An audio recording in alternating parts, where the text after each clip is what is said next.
चलो बेटा पढ़ना शुरू करें। हरियाणा जीके। और अब ठीक है, चलो पढ़ना शुरू करते हैं। किताब देखो ज़रा, लास्ट क्लास में क्या पढ़ा था। शायद एक टेबल रह गया था, एक टेबल बच गया था शायद ना। पेज 83 देखो बेटा, बातचीत बंद कर दो बिल्कुल। लास्ट क्लास में मैप कराया था। बताओ, एक आदमी था जीडी बिड़ला, किस जिले में पैसा लगाया उसने हमारे हरियाणा में? कहाँ पैसा लगाया? घनश्याम दास बिड़ला। इंग्लिश में लिखते हैं तो डी ना लगा के बिरला लिख देते हैं। ये टाटा बिड़ला कह लो या टाटा बिरला कह लो, एक ही है ये। टाटा अलग, बिरला अलग। घनश्याम दास बिड़ला ने कब पैसा लगाया? 1943। क्या बनाया था इसने? क्या था ये? Technological institute of textile and sciences. Textile का मतलब क्या होता है? कपड़ा। और साइंसेस का मतलब तुम जानते ही हो। टेक्नोलॉजी की बात कौन से सन में कर रहा था ये? 1943। अब इमेजिन करो हमारे घर कैसे थे उस ज़माने में। आज़ाद भी नहीं हुए थे, टेक्नोलॉजी शब्द हमारे घरों में किसी को पता भी नहीं होगा। तब इस आदमी ने ये सेंटर बना दिया और इसको 2010 में। बेटा बातचीत मत कर, ये चश्मा लगा के पढ़ना भी होता है। चलो चलो आगे देखो। एक तो मैं बताई थी राजीव गांधी एजुकेशन सिटी, है ना। 2000 प्लस एकड़ में अभी काम, टारगेट है 5000 एकड़ का। और इसमें भी मैंने कई यूनिवर्सिटीज़ बताई थी, Ashoka, SRM, world university of designing, NLU, national law university. नाम लगता है नेशनल, लेकिन क्या ये नेशनल है? नहीं, इसको चला रही है स्टेट। और लॉ यूनिवर्सिटी का चांसलर हमेशा बेटा हाई कोर्ट से कोई ना कोई आदमी, क्योंकि लॉ में तो काम ही हाई कोर्ट का है। ये सब मैंने पढ़ा दिया था। पेज 83 कंप्लीट हो गया था हमारा। हमने पढ़ा था दीपचंद बामन एक आदमी और एक दादा लक्ष्मी चंद, दोनों हरियाणा के सोनीपत के थे, आसपास के। लक्ष्मी चंद जी को हम दो नामों से बुलाते हैं, एक सूर्य कवि और एक कालिदास। शेक्सपियर कहेंगे तो हमारे दीपचंद जी का नाम। चलो पेज 84 पर आ जाओ। हरियाणा के महत्वपूर्ण संग्रहालय, दो शब्दों से शब्द बना, देखो बोर्ड पर, संग्रह प्लस आलय। आलय का मतलब घर और संग्रह का मतलब इकट्ठा, यानी जहाँ इकट्ठा करके हमने सामान भर दिया, कोई ख़ास सामान, वो बन गया म्यूज़ियम या संग्रहालय। तुम्हें एक आदमी याद है, गुलजारी लाल नंदा, है ना। 2 इलेक्शन हमने जितवाए थे इनको, 1967, 1971।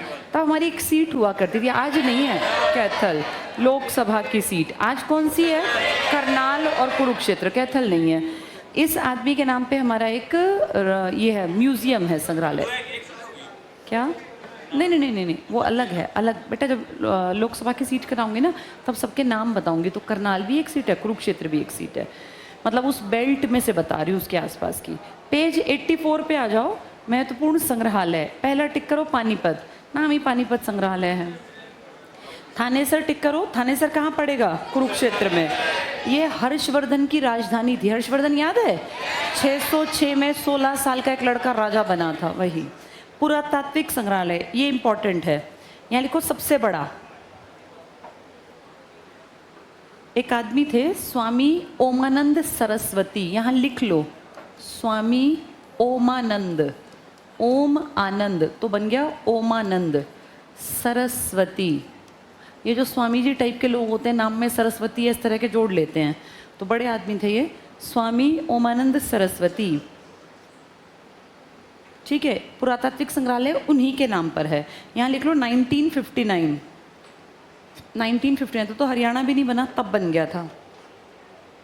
ठीक है, इसी को बोलते हैं, क्या हुआ? क्या हुआ? कौन सी? बेटा लड़कियों अब थोड़ा स्ट्रिक्ट होना पड़ेगा। क्यों बोल रही हो तुम लोग? किताब ही शायद पॉलिटिकल की ले रही है। ये किताब है, ये किताब, इसके बस चेक कर, किताब ही नहीं मिलेगी, हैं? तभी तो बोल रही है। बेटा सुनो, लड़की होने का ना बेटा गलत फ़ायदा मत उठाओ। इससे बहस करोगे तो गलत बात होगी। अगर किताब नहीं है तो चुपचाप सुन लो। ये नहीं होता कि लड़की हैं तो हम कुछ भी करते चलेंगे। चलो पढ़ो आगे। लिख लिया यहाँ स्वामी ओमानंद? ठीक है, जल्दी से लिखो। गुरुकुल झज्जर म्यूजियम, गुरुकुल इसी का नाम है, गुरुकुल झज्जर म्यूजियम, इसी का नाम गुरुकुल झज्जर म्यूजियम। इसका मतलब 2-3 क्वेश्चन बन गए इसके ऊपर। पुरातात्विक पूछे तो भी किसका नाम टिक करोगे?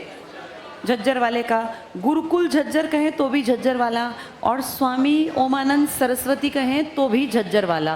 क्या खास है इसमें? सबसे बड़ा है, 1959 में बनाया था। नेक्स्ट पढ़ो। जयंती देवी, इनके नाम पर क्या है? जींद, तो वही जींद। गुलजारी लाल नंदा संग्रहालय कुरुक्षेत्र में है। जीते कहाँ से थे? कैथल। जल्दी लिखो। 1967/1971 LS चुनाव जीते। 1967 और 71, 1971 LS कैथल सीट से जीते। लोकसभा कैथल सीट से जीते। ये बाद में याद कुछ भी नहीं आना, इसलिए लिखना जरूर, क्योंकि ये कोई जनरल नॉलेज हमें देश से नहीं मिलती। ये जितनी लिखोगे उतनी याद रहेगी। कौन सी सीट से जीते? कैथल। कौन थे ये? क्या नाम है इनका? गुलजारी लाल नंदा। ये भारत के 2 बार उप प्रधानमंत्री बने थे, 2 मौत के बाद, नेहरू और शास्त्री जी।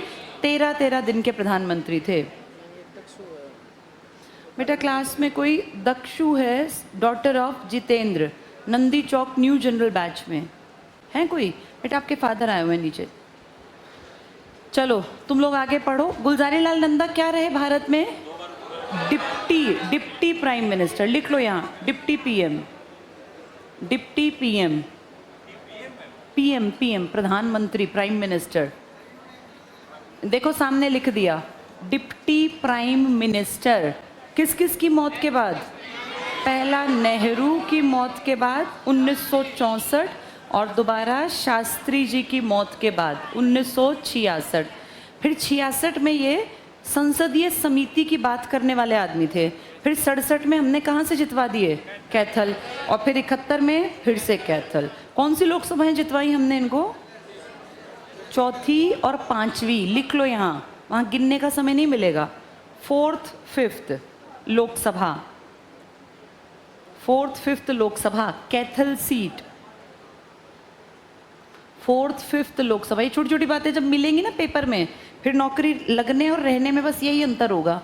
आज मोहित आया था यहाँ, सबसे पहले क्या नौकरी पकड़ी थी उसने?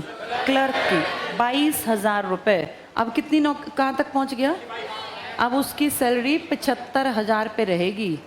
75 से अगली जो बढ़ेगी ना, बहुत जल्दी ज़्यादा बढ़ेगी, वो 22,000 से 25,000, ये 75,000 तक कैसे पहुंच गया? कितना बड़ा इजाफा। मेहनत, एक एक चीज़ को बिल्कुल ध्यान लगा के सुनता था। उसको मैंने कभी ये नहीं देखा कि टाइम पास कर रहा है। जबकि परिमल सर का कज़न भी है, वो चाहता तो हमारे घर ऊपर बैठ के आराम से लैपटॉप पे देखता रहता।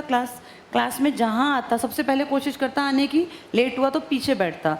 कभी उसने इस बात का फ़ायदा नहीं उठाया कि मैं सर का कज़न हूँ तो मैं तो आगे बैठूंगा।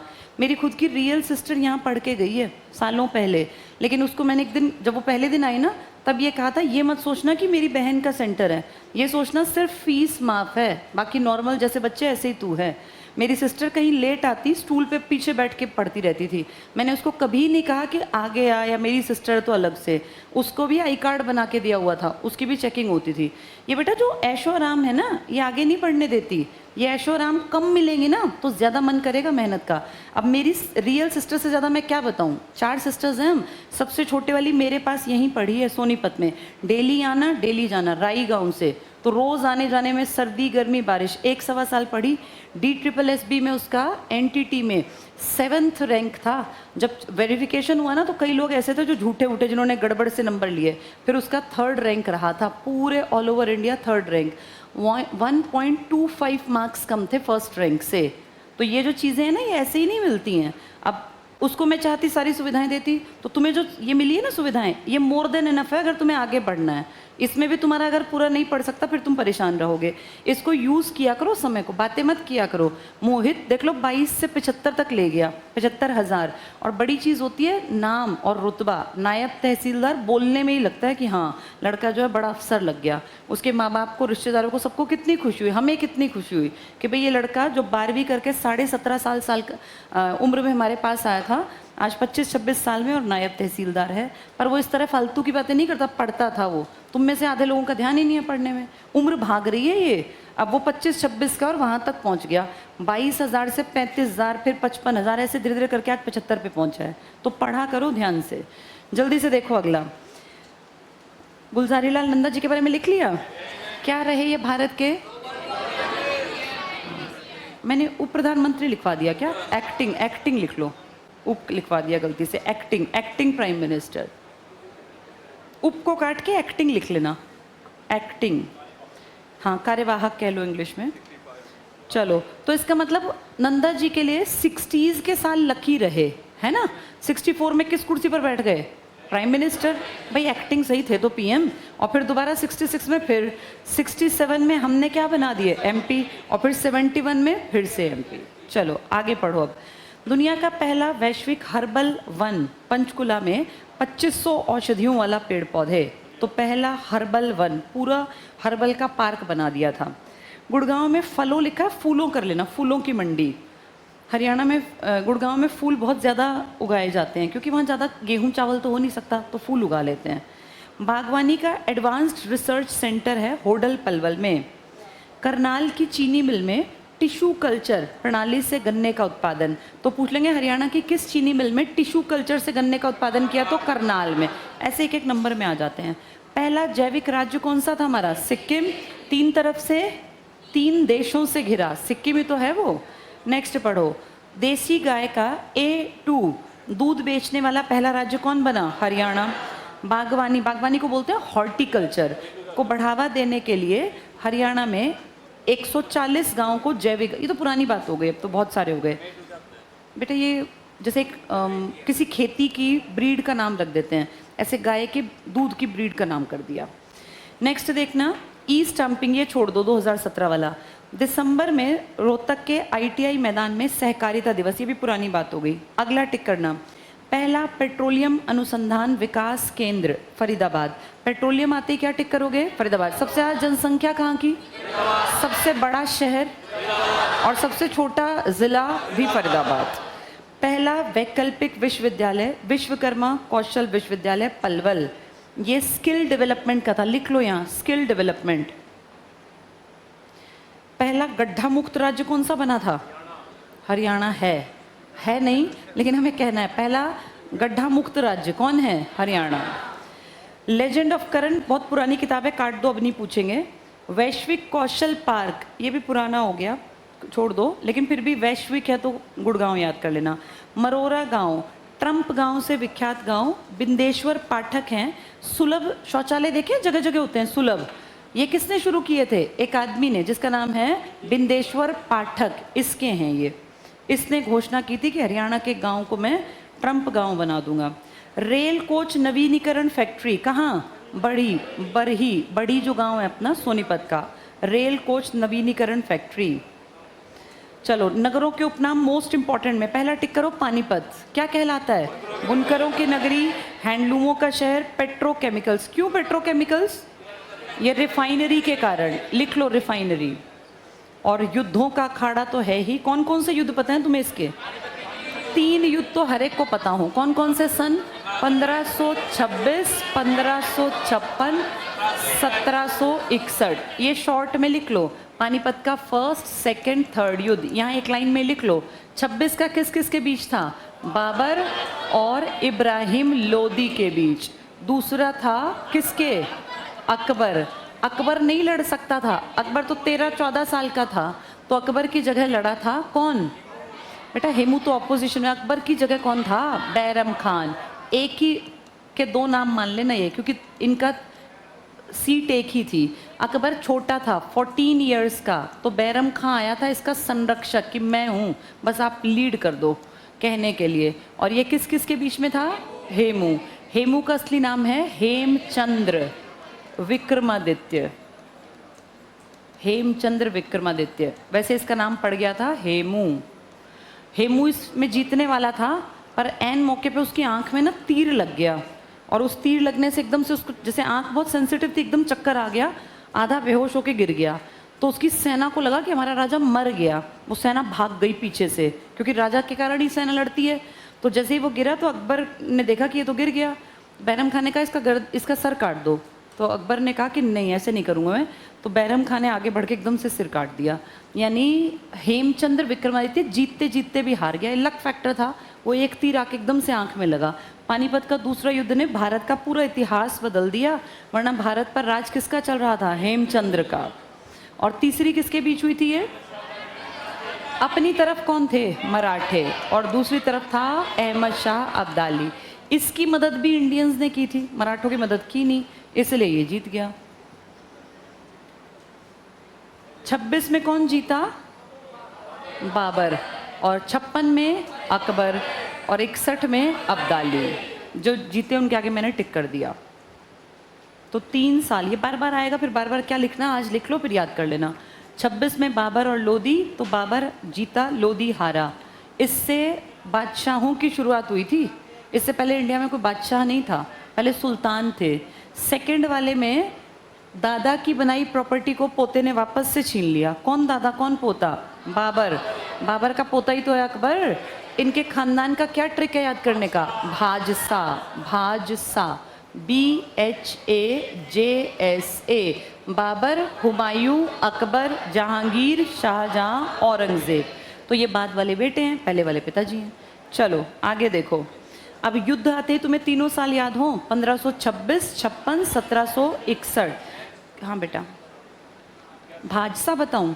भाजसा देख लो जिसको नहीं पता, ये एक खानदान है। 1526 में इनकी एंट्री हुई है। पहला है बी मतलब बाबर। सिर्फ 4 साल में अपनी आने वाली कई 100 साल तक चलने वाली पीढ़ियों का बेस बना गया ये आदमी। 1526 से पहले इसके पास एक गज जमीन नहीं थी। 26 से 30 में ये मर भी गया।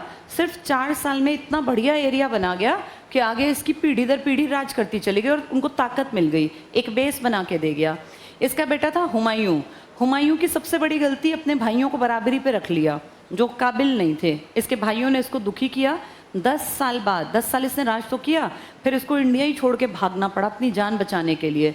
15 साल ये बाहर रहा। 15 साल बाद ये वापस लौट के आया, लेकिन आते ही इसकी किस्मत में राज करना नहीं था। एक सीढ़ियों से, लाइब्रेरी के से गिरा, इसके माथे में सीढ़ी लग गई, और ये एक दो, कुछ कहते हैं ऑन द स्पॉट, कुछ कहते हैं 3 दिन बाद मर गया। जब ये मरा इसका बेटा 14 साल का था। 14 साल में भी कुछ 2-3 महीने कम था। राज्याभिषेक कर दिया। हरियाणा के ही रोहतक के पास कलानौर पड़ता है ना, रोहतक वाली बेल्ट में, यहाँ राज्याभिषेक करके फिर ये दिल्ली को संभालने गया। 14 साल का बच्चा था। एक अच्छे आदमी जिसका नाम बैरम खान है, उसने कहा राज ये नहीं मैं करूँगा, लेकिन हेड ये रहेगा, और इसके खिलाफ किसी ने कुछ किया तो मैं उसको बताऊँगा। एक डर बैठा दिया। अकबर ने राज किया, लेकिन रियलिटी है कि अकबर तो बच्चा था, राज देखने का कर रहा था, काम कर रहा था बैरम खान। बैरम खान जब ये 14 का था तब इसको संभाला, जब ये 18 का हुआ तो ये समझदार हो गया। फिर इसकी और उसकी कहा सुनी हुई, इसने उनको निकाल दिया। बाद में कुछ लोग कहते हैं कि उसने अटैक किया इसके ऊपर, जो भी हुआ वो मर गए। 18 साल के बाद धीरे धीरे इसने हासिल की नॉलेज, और फिर अपना काम बहुत बढ़िया चलाया। जब तक जिंदा रहा तब तक कभी किसी की हिम्मत नहीं थी कि कोई भारत पे अड़ोसी पड़ोसी भी अटैक कर दे। 1500 ये लगा लो 1605 में, 1556 में, 57 में इसको मिली थी कमान, 1605 में ये मरा। तब तक यही राज करता रहा। इसके बेटे ज़्यादा लायक था नहीं, जहांगीर। जहांगीर जैसे ही राजा बना बादशाह, उसके सगे बेटे ने ही वो विद्रोह कर दिया कि मेरा बाप इस लायक थोड़ी ना है कि ये बादशाह बने, उसी के बेटे ने। लेकिन खैर ये टिका, इसने उसको पकड़वा के अपने बेटे को अंधा करवा दिया, और सिखों के गुरु ने उसकी मदद की, उसका मर्डर करवा दिया, 5वें गुरु का, अर्जुन देव का। जहांगीर ने अपने रहते रहते ही अपने लड़का शाहजहां तैयार कर लिया, और जब जहांगीर मरा 1627 में तो शाहजहां बैठ गया। शाहजहां के मेन 4 लड़के थे, जिनमें सबसे ज़्यादा काबिल और कट्टर कह लो ये था औरंगजेब। औरंगजेब ने अपने बड़े भाई की भी शर्म नहीं की, और अपने बड़े भाई का भी मर्डर कर दिया। 3 लड़ाई लड़ा अपने बाप से और बड़े भाई से, जिसमें देवराई का युद्ध आता है, धर्मत का युद्ध आता है, सामूगढ़ की लड़ाई। फाइनली अपने पिताजी को इसने पकड़ के कैद कर लिया, और कहा पिताजी को तो क्या ही मारना, लेकिन आगरा के किले के एक एरिया में सैनिक खड़े कर दिए कि यहाँ से बाहर पिताजी जा ना पाएँ। वो बेचारा उसी एरिया में 8 साल एक तरह की कैद मान लो, नज़रबंद कह लो, भाई एक एरिया में घूमेगा बस, इससे बाहर नहीं।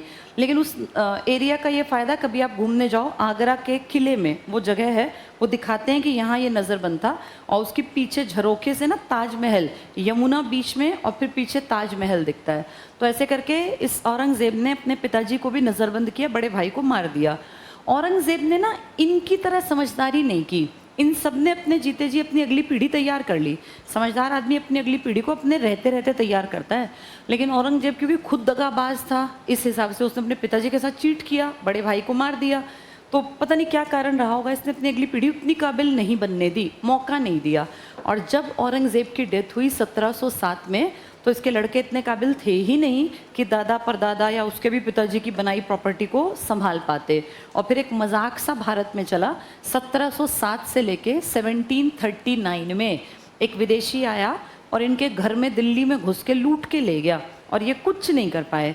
कभी अकबर का नाम दुनिया में लिया, डंका बजता था कि अकबर के पास तो जाना भी नहीं चाहिए, इतना ताकतवर है, इस पर अटैक नहीं कर सकते।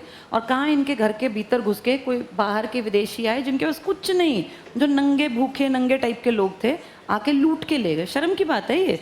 इससे दिखता है कि हमारी बेइज्जती कितनी हुई कि कोई भी राह चलता आदमी जिसके देश में कुछ भी नहीं था, वो आया, एक छोटी सी फौज लाया, और आपके बादशाहत जिनका कि डंका 1526 से बज रहा था, 1739 कितने साल बीत गए। एक खानदान अगर इतना राज कर जाए तो बड़ा खानदान माना जाएगा ना, पैसे वाला। यहाँ से बेटा इनकी बेइज्जती शुरू हो गई थी। फिर धीरे धीरे चीज़ें गिरते गिरते गिरते फाइनली अंग्रेज़ों ने इनको, कब की लड़ाई में, जो लास्ट बड़ा बादशाह था, अंतिम बादशाह बहादुर शाह जफ़र, उसको रंगून भेज दिया, उसके बेटों को वहीं मार डाला, और उसके बाद से फिर इनके ख़ानदान में कोई है नहीं जिसको हम बादशाह कहें। ये शब्द ही ख़त्म कर दिया। ये कहानी थी भाजसा की। चलो जल्दी से पढ़ो। अब कहाँ पहुँचे हम लोग? हाँ, कैथल पे आ गए ना, तो युद्ध तीनों लिख लेना। कैथल में आ जाओ, हनुमान जी की नगरी है, कपि स्थल, कपि, कपि मतलब हनुमान जी, वानरों का वास स्थल, वानर भी वही कपि, छोटी काशी है। क्यों है कैथल छोटी काशी?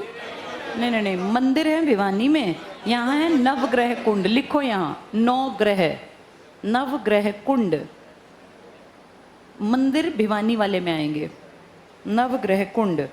गुरुद्वारों का शहर है कैथल। लेकिन पता है क्या है, सबसे ज़्यादा गुरुद्वारे नहीं है यहाँ, वो अम्बाला में, लिख लो, सबसे ज़्यादा गुरुद्वारे अम्बाला में। गुरुद्वारों के शहर के पास लिखना ताकि याद रह जाए। गुरुद्वारों का शहर कैथल है, पर सर्वाधिक गुरुद्वारे अम्बाला। जहाँ सिख कम्युनिटी होगी वहीं तो गुरुद्वारे बनेंगे। वैसे सिख ज़्यादा पता है कहाँ है? सिरसा में, आबादी की बात करें तो। चलो अगला देखो, अगला क्या लिखा है? फरीदाबाद उद्योग नगरी। क्यों इतने उद्योग बनाए तुमने? रेफ्यूजी बसाने थे, नहीं तो फिर कहाँ बसते वो? टिक कर लो, उद्योग नगरी। बाबा फरीद की नगरी, बाबा फरीद के कारण इसका नाम क्या पड़ा? फरीदाबाद। नेक्स्ट पढ़ लो, सिरसा सरस्वती नगरी है, वन नगरी है, और संतों की नगरी है। फतेहाबाद टिक कर लो, पिंक सिटी, बननी थी, बनी नहीं, महलों का शहर, बहुत सारी हवेली महल, लिख लो यहाँ हवेली, पुरानी हवेली है बहुत ज़्यादा यहाँ पर, हवेली। यमुनानगर टिक कर लो, पेपर सिटी, मछुआरों का स्वर्ग भी क्या है? यमुनानगर। और हरियाणा का चेरापूंजी कहाँ है? छछरौली। बारिश ज़्यादा थी ना यहाँ। चलो सेकंड हाफ में ऊपर देखो, पलवल और रोहतक क्या कहलाते हैं? Sugar city.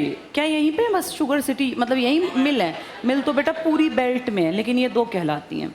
झज्जर टिक कर लो, शहीदों का शहर, और शहीदों का गांव आ गया तो हाँ तिगांव। एक जैसे लगते हैं पेपर में ये, एक है शहीदों का शहर और एक है शहीदों का गांव।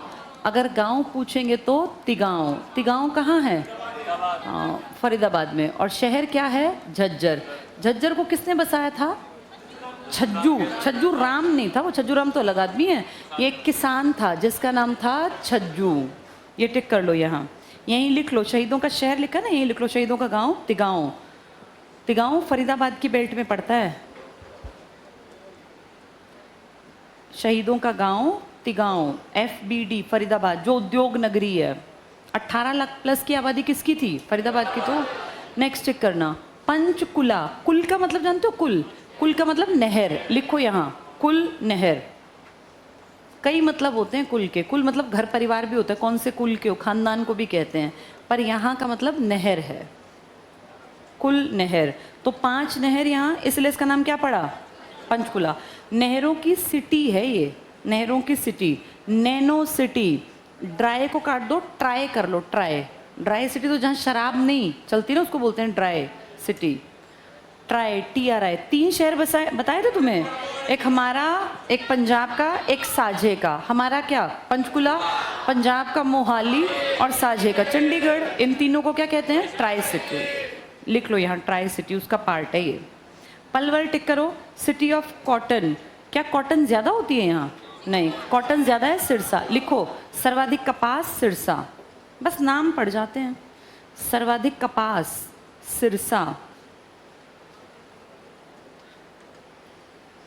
सिरसा। नेक्स्ट टिक करो, महेंद्रगढ़ क्या कहलाता है, खनिजों का शहर। अभी तुम्हारा खनन मंत्री कौन है, कोयले की खदान में जाने को रेडी हुआ था, क्या नाम था, जी रेड्डी, जी रेड्डी था ना खनन मंत्री। ये हमारा खनन का जिला। रेवाड़ी टिक कर लो, पीतल नगरी, वीर नगरी, यहीं लिख लो, brass city, brass city. Brass market भी है यहाँ पूरी एक बड़ी। हथनी कुंड टिक कर लो, मछुआरों का स्वर। किसका पार्ट है ये हथनी कुंड, यमुना नगर का। जब कलेसर में एंट्री करती है ना कौन सी नदी, यमुना, तो हथनी कुंड बैराज ही तो बना हुआ है वहां पर, ताजे वाला हथनी कुंड, 2 किलोमीटर दूर है ये। हथनी कुंड टिक करो, मछुआरों का स्वर्ग, YN लिख लो, यमुना नगर। नारनौल, यहाँ इंपॉर्टेंट लिखो, ये बहुत बार आता है, सिंहों का शहर है ये, सिंहों का शहर। तालाबों का शहर, मोस्ट इंपॉर्टेंट, तालाबों का शहर कौन सा कहलाता है, नारनौल। क्या है नारनौल, कहाँ पड़ेगा, MG महेंद्रगढ़। लिखो, MG महेंद्रगढ़, उसका हेडक्वार्टर भी है ये। महेंद्रगढ़ का हेडक्वार्टर महेंद्रगढ़ नहीं है, क्या हेडक्वार्टर है, नारनौल। जैसे सोनीपत का हेडक्वार्टर, सोनीपत यहीं पे जेल मिलेगी, यहीं सचिवालय मिलेगा, यहीं DC बैठता होगा, लेकिन महेंद्रगढ़ का हेडक्वार्टर नारनौल। सारे दफ्तर मिलेंगे नारनौल में, नाम फेमस है महेंद्रगढ़ का। पहले इसका नाम था कानौड़, ये भी लिख लो यहाँ, कानौड़। चलो अगला टिक करना, छछरौली, हरियाणा का चेरापूंजी, किस जिले में, YN लिखो, YN। बारिश कम कहाँ होती है, टोटल कम कहाँ है, नहीं, टोटल कम फतेहाबाद में, और इस मौसम की कम सिरसा, ये लिख लो, टोटल कम फतेहाबाद। जो एनुअल बारिश है वो कम है फतेहाबाद में, टोटल कम फतेहाबाद। ये कौन सी बारिश हो रही है अभी, दक्षिण पश्चिम मॉनसून, इसकी कम है सिरसा में, लिख लो ये, साउथ वेस्ट मॉनसून कम सिरसा। तो 2 कम है, ज्यादा एक ही है। अगला टिक करो, फरीदाबाद, औद्योगिक नगरी, रेफ्यूजीज के कारण। हिसार टिक करो, स्टील सिटी। अब हिसार की कहानी पता है तुम लोगों को, मैंने वो लिखवाया था, कौन था, OP जिंदल। देखो 22 साल के थे तब अपना कामकाज स्टार्ट किया, फिर कैसे एक छोटा सा विदेश गए, सीख के आए, फिर अपना काम किया पाइप वाइप का ना। चलो बाद में क्या बने थे वो, MLA, इंडस्ट्रियलिस्ट पहले थे ना जो हरियाणा के MLA, बाद में प्लेन क्रैश में मारे गए थे। ये टिक कर लो, स्टील सिटी, इस्पात नगरी, मैग्नेट सिटी। इस्पात मंत्री कौन है आजकल, स्टील मिनिस्टर कौन है, जिसके पास हेवी इंडस्ट्रीज भी है, HD नाम था उनका। नेक्स्ट टिक करो, एजुकेशन सिटी क्या बन रही, कहाँ बन रही है, क्या क्या खास है इसमें, अशोका, NLU, WUD, SRM, कई सारे नाम हैं। हाँ बेटा ये एक्चुअली ना 2 हैं, अब इसको थोड़ा सा सुन लो, बोर्ड पे देखो, इसमें कई जगह कंफ्यूजन में रहोगे वरना। एक शब्द होता है सिटी, जैसे एजुकेशन से जोड़ के पढ़ रहे हैं, एजुकेशन सिटी, और एक एजुकेशन हब। हब का मतलब क्या होता है, एक जैसी बहुत सारी चीज़ें जहाँ हो तो हम कहते हैं ये इस चीज़ का हब है। जैसे कहीं मोबाइल के बहुत सारे काम होते हो तो हम क्या कहते हैं, मोबाइल का हब है ये, ऐसे तो होता है ना। अब ये एजुकेशन हब का मतलब यहाँ क्या मिलेंगे हमें, एजुकेशन के इंस्टीट्यूशन। सिटी में भी क्या मिलेंगे, इंस्टीट्यूट्स। हुआ क्या, हरियाणा का सोनीपत बाद में डेवलप हो रहा है, इतना बड़ा ये जो एजुकेशन है। पहले एजुकेशन हब हमारा डेवलप हुआ रोहतक में। कैसे, इसका एग्जाम्पल क्या दोगे, MDU है ना, मस्तनाथ यूनिवर्सिटी। इसके अलावा जो अपना ये बहुत बड़ा, जिसके के कारण देश में तुम्हारा नाम है, IIM, Indian institute of management. IIM IIT में तो बेटा एडमिशन ही नहीं होते हैं, बहुत सेलेक्टेड, बहुत ही लिमिटेड बच्चे यहाँ पहुँचते हैं। आपके रोहतक में आईआईएम है, ये बहुत बड़ी बात है। आईआईटी हरियाणा में भी है नहीं, आईआईटी है लेकिन आईआईटी प्रॉपर आईआईटी नहीं है। ये आईआईएम हमारे रोहतक में है। रोहतक में एमडीयू, मस्तनाथ, इसके अलावा ढेरों चीज़ें हैं, कॉलेजेस की तो गिनती नहीं है। एक ज़माने में, अभी कुछ साल पहले तक इसकी बराबरी कोई कर नहीं पाता था कि भाई यहाँ नेशनल लेवल के, जहाँ यहाँ रोहतक में ना इसके अलावा बहुत ज़्यादा स्टेट लेवल की छोटी छोटी चीज़ें भी काम करती हैं, जिसमें आर्ट का काम है, डिज़ाइनिंग का काम है, फिल्म का काम है। तो इसलिए रोहतक को कह दिया कि रोहतक क्या है, हमारा एजुकेशन का हब। अब कुछ साल पहले एजुकेशन सिटी में हम लोगों ने हब से भी ज़्यादा चीज़ें बना डाली। तो इस टाइम पर अगर स्पेशल सिटी पूछेंगे तो वो दिमाग में घूमती है राजीव गांधी, जो एजुकेशन सिटी है। पुराने टाइम से फेमस हब कौन सा है? रोहतक। दोनों के अपने अपने कारण हैं, दोनों पेपर में देने से वही फंसेंगे, अब वो ऐसी गलती नहीं करेंगे। हाँ, पहले हब अकेला क्या था? रोहतक। लेकिन आज हरियाणा के रोहतक को काफ़ी हद तक, क्योंकि आप ये देखो आईआईएम तो एक था ना भाई देश के लेवल का, इस सोनीपत की इसमें तो इंटरनेशनल लेवल के कितने इंस्टीट्यूट्स खुल गए, दुनिया आके पढ़ रही है। तो कायदे से हब अब ये है, लेकिन नाम किसका चल रहा है?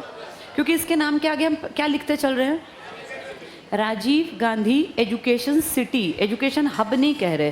पेपर में नाम मिले हब, मान लो हब मिले और रोहतक ना मिले, अब हमारे हाथ उसने बांध दिए। वो पूछना चाह रहा है बताओ, तुम कहोगे नहीं इसमें रोहतक नहीं है तो फिर सिटी वाला टिक कर दो। इसको बोलते हैं कॉमन सेंस। चलो जल्दी से पढ़ो। अब तो हम पहुंचे एजुकेशन हब पर रोहतक। यहाँ लिख लो आईआईएम, एमडीयू, मस्तनाथ यूनिवर्सिटी, ये तो बहुत बहुत बड़ी बड़ी हैं, छोटे छोटे ढेर हैं यहाँ। रोहतक के पास लिख लो आईआईएम, बाबा मस्तनाथ यूनिवर्सिटी और एमडीयू। एमडीयू कब बनी थी? हमारे बनने के 10 साल बाद, 1976 में। चलो आगे देखो, पलवल और रोहतक दोनों क्या है हमारी? शुगर सिटी, ऊपर भी आई थी। मेवात क्या कहलाता है? पीर फकीरों की धरती। कौन सी जाति के लोग ज़्यादा थे? मेव। और मेवों को किसने रोका था? गांधी ने। गांधी ने कहा था तुम यहीं रुक जाओ, ठीक है। नेक्स्ट टिक करना। अब इसका नाम है नूह। सोनीपत को गोल्डन सिटी कहते हैं। सोनीपत में साइकिल बहुत फेमस थी, कौन से वाली? एटलस। कब शुरू हुआ था काम? 1952 में। जल्दी से लिख लो एटलस। अब बंद पड़ी है लेकिन फिर भी एक पहचान थी, एटलस 1952। चलो अगला देखना। इसमें फतेहाबाद क्या कहलाता है? महलों का। और मैंने क्या लिखवाया? महल और पुरानी हवेली। पुरानी हवेली। गुड़गांव में उद्योग विहार फेमस है। अगर उद्योग नगरी आ गया तो और उद्योग विहार आ गया तो हाँ यही लिख लो, उद्योग नगरी फरीदाबाद। दोनों अलग अलग हैं ये, उद्योग नगरी फरीदाबाद, विहार तो गुड़गांव और नगरी फरीदाबाद। करनाल टिक कर लो। धान का कटोरा और कटोरी इसके ऊपर लिख लो, कटोरी सोनीपत। क्यों? मिल है ना ये, जीटी रोड पे देख रहे इतने बड़े बड़े जो खड़े हैं, सारे मिली तो हैं ये। धान की कटोरी, चावल की कटोरी भी कह देते हैं। नवीनतम पद्धति से बसाया गया हरियाणा का पहला शहर कौन सा है? करनाल। वैसे सबसे नए तरीके से चंडीगढ़ बसा, लेकिन तुमसे चंडीगढ़ नहीं पूछेंगे, तुमसे कहेंगे हरियाणा का बताओ अपना, तो क्या कहोगे? करनाल। ये इंपॉर्टेंट है, करनाल। नेक्स्ट है हरियाणा का पेरिस कहलाता है। हाँ, क्यों कहलाता है पेरिस? प्लास्टर ऑफ पेरिस ज़्यादा है। पीओपी लिखो यहाँ, पीओपी के कारण। Plaster of Paris. पीओपी देखा ना आजकल छतों में ज़्यादातर पीओपी से कुछ कुछ डिज़ाइनिंग कराते हैं, उसके कारण। गुड़गांव पे टिक करो। साइबर सिटी, साइबर का सारा कामकाज कहाँ है? गुड़गांव में। मिलेनियम सिटी भी यही है। मेडी सिटी, मेडी सिटी क्यों है? मेडिसिन का बहुत बड़ा कामकाज है। एक बहुत बड़ा वो है ना, क्या नाम है उसका? अरे जो कई बार इसमें आता है न्यूज़ में कि बहुत पैसे खाता है, बड़ा अस्पताल है, मेदांता। मेदांता का नाम सुना होगा ना सब लोगों ने? हाँ, मेदांता, उस जैसों के कारण मेडी सिटी है। नेक्स्ट टिक करना, सपनों की नगरी। यहाँ लिख लो केओडी, किंगडम ऑफ ड्रीम्स। पहले था, अब तो बंद है। इसकी सीट्स, इसका टिकट बहुत महंगा पड़ता था तो लोग उतना जा नहीं पाते थे, मेंटेन नहीं कर पाए, बंद कर दिया था। अच्छा, केओडी, किंगडम ऑफ ड्रीम्स, सपनों की नगरी। मनोरंजन का हब तो होगा ही, इतने लोग रहते हैं वहाँ। सौर ऊर्जा का हब है इंटरनेशनल सोलर अलायंस। क्या मैंने तुम्हें बताया था ये?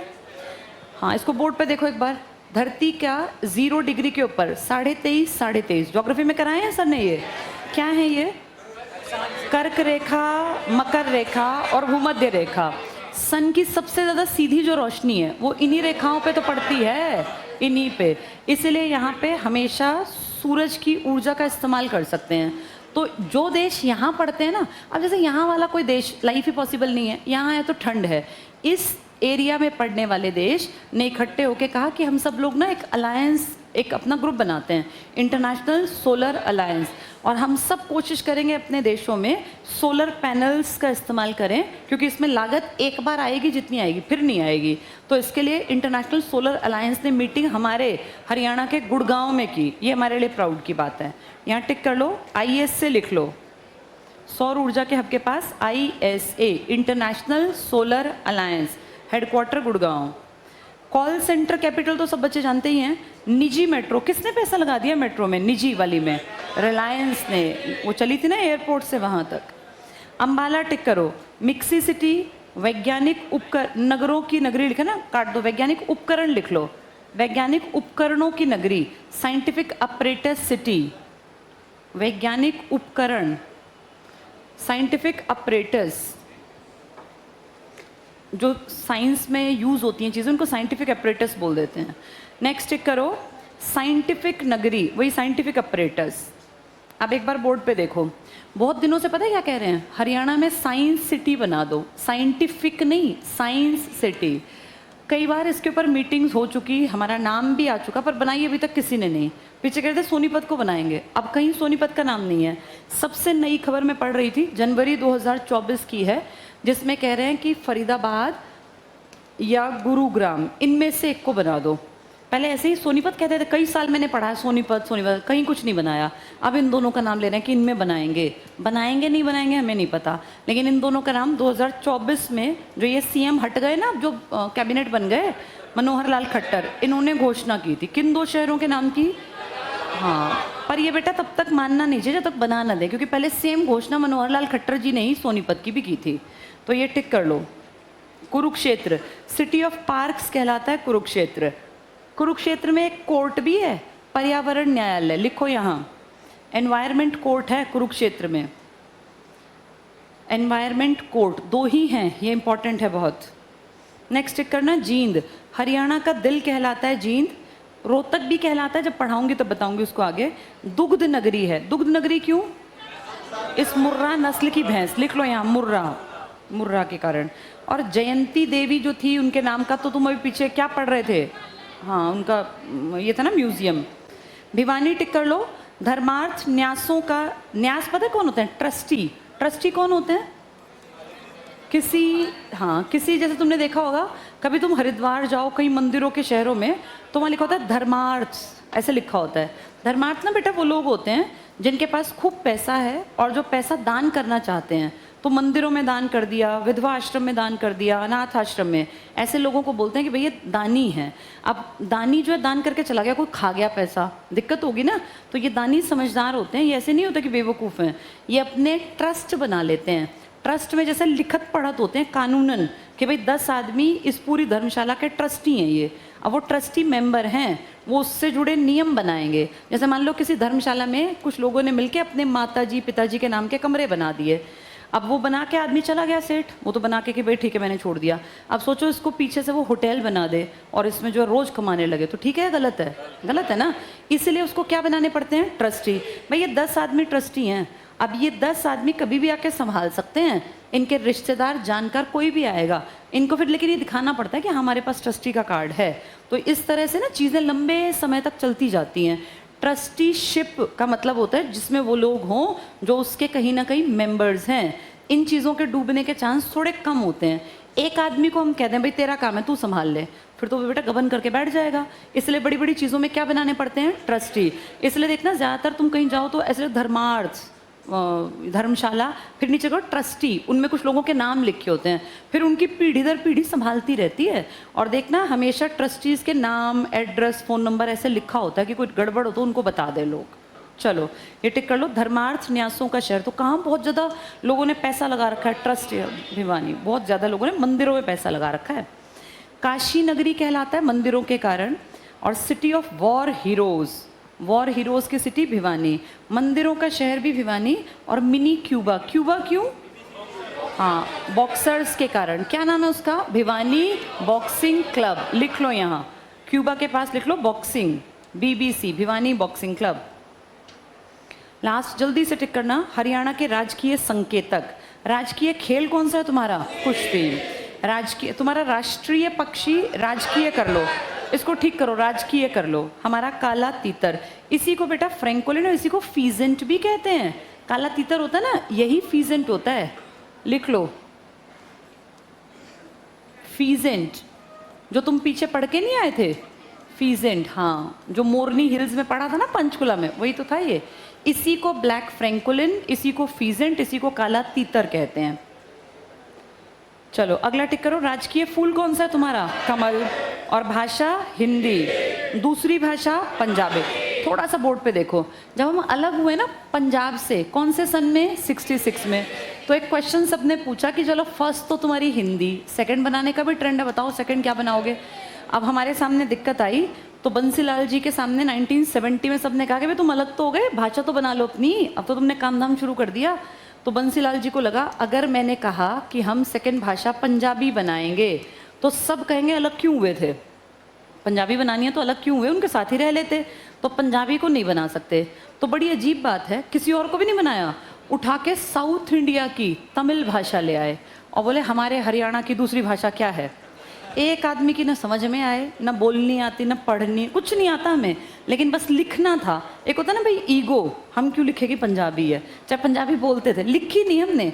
और तुम पैदा हो गए उसके बाद तक तमिल थी। 2010 में हुड्डा जी ने अब कहा यार बहुत दिन हो गया, अब कौन पूछ रहा है पंजाबी क्यों रखी हो क्यों नहीं, हमारी मर्जी, रख ली पंजाबी, हटाओ इस तमिल को। 2010 में तमिल हटा के और कौन सी बनाई? तो जब तुम लोग छोटे थे तब पंजाबी को दर्जा मिला, इस्तेमाल पंजाबी करते थे, लेकिन लिखें क्यों? क्योंकि लिखते ही फिर हमें लगता पंजाब हंसेगा हमारे ऊपर कि देखा मेरी भाषा लिख रहे हो। अब हमें कोई फर्क नहीं पड़ता, हम अलग से एक आइडेंटिटी हमारी पंजाबी है, यहाँ लिख लो ये बात। जहाँ लिखा है दूसरी भाषा पंजाबी, इसके पास लिखो, लिखो 1969 में बंसीलाल जी ने तमिल बना दी थी। 1969 में बंसीलाल जी ने तमिल बना दी थी। 2010 में हुड्डा ने पंजाबी बनाई। 1969 में बंसीलाल जी ने तमिल बना दी थी, 2010 में हुड्डा ने क्या बनाई फिर? पंजाबी। अब जैसे बिल्कुल अननोन सी भाषा है, अगर बिना ये सुने हम पेपर में जाएं तो हम तमिल को सोच भी नहीं पाएंगे, हम सोचेंगे संस्कृत बना दी होगी, लेकिन देखो कितना दूर की भाषा तमिल। नेक्स्ट टिक करो, हमारा राजकीय वृक्ष क्या है? पीपल। राजकीय पशु क्या है हमारा? ब्लैक बक, काला हिरण। बताओ काला हिरण फेमस कौन सा तुम्हारा वाइल्ड लाइफ सेंचुरी में है? नाहर, नाहर लिखो यहाँ, नाहर रेवाड़ी। पहले कहते हैं 300-400 हिरण घूमते थे यहाँ, अब तो कहते हैं 50 ही बचे हैं, 2-4 उनमें से भी इस बार अगर टपक गए होंगे तो और भी कम हो गए होंगे, घटते जा रहे हैं लगातार। काला हिरण कहाँ है हमारे? नाहर रेवाड़ी में काला हिरण। सर्वोच्च खेल पुरस्कार हमारा भीम पुरस्कार है, और लौह पुरुष हमारे हैं बंसीलाल। कौन सी भाषा बना दी बंसीलाल जी ने? तमिल बना दी थी। फिर किसने हटाई? हुड्डा ने। नेक्स्ट करो, हरियाणा केसरी कौन है? पंडित नेकीराम शर्मा। वेरी इंपॉर्टेंट लिख लो, यहीं लिखो grand old man of Haryana Pandit Shri Ram Sharma, ये एक जैसे लगेंगे पेपर में, इसी के पास लिख लो grand old man of Haryana. दोनों शर्मा है, दोनों राम है, एक का नाम नेकी और एक का नाम क्या है? Shri Ram. Grand old man of Haryana, उसके सामने लिखो पंडित श्री राम शर्मा। पंडित जी की खास बात बता दूं तुम्हें साथ ही, पंडित श्री राम शर्मा एक ऐसे आदमी हैं, गांधी ने जो बोला ना भाई आंदोलन में आ जाओ, सब छोड़ छाड़ के आंदोलन, 5 सत्याग्रहों में गए थे गांधी के पीछे पीछे। पंडित श्री राम शर्मा, हरियाणा में ऐसा कोई दूसरा नहीं है जिसने 5 सत्याग्रहों में गांधी के पीछे हिस्सा लिया। लिख लो ये बात, गांधी के साथ 5 सत्याग्रहों में शामिल पंडित श्री राम शर्मा। श्री राम का नाम लिया और सत्याग्रहों में कूद पड़े। नेकीराम शर्मा जी नहीं है जिन्होंने 5 सत्याग्रह देखे, इन्होंने देखे। तो grand old man of Haryana कौन हुआ? श्री राम शर्मा। कितने सत्याग्रह? 5, 7 नहीं बेटा, 5। एक आधे ने 7 लिख लिया क्या? 5 वाला। नेक्स्ट देखो, सर्वोच्च उद्योग पुरस्कार कौन सा मिल सकता है? मुख्यमंत्री रत्न। और सबसे बड़ा शिक्षा का पुरस्कार राज्य शिक्षक पुरस्कार। ठीक है, चलो आज इतना ही पढ़ते हैं, बाकी कल पढ़ेंगे।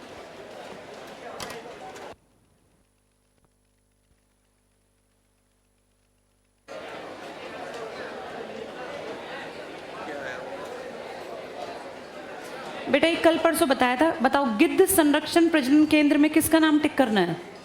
गिद्ध संरक्षण प्रजनन केंद्र किसका नाम टिक करोगे? वो पूछ रहे हैं कौन सा राज्य पूछ रहे हैं? अच्छा पहला, हम ही हैं, हम ही। वर्ल्ड में सब, मैंने बात बताई नहीं तुम्हें? भगवान श्री राम की मदद किसने की थी? गरुड़ ने। उस गरुड़ की केयर करने का जिम्मा हमने उठाया। हम संरक्षण में भी पहले हैं। इसे क्या कहते हैं? जटायु। मैंने शायद ये बताया भी होगा 2010-11 में। कौन सी ब्रांच से था, ध्यान नहीं देते ये। गंगानगर में किसी ने, अच्छा गंगानगर राजस्थान में है ना, ठीक है।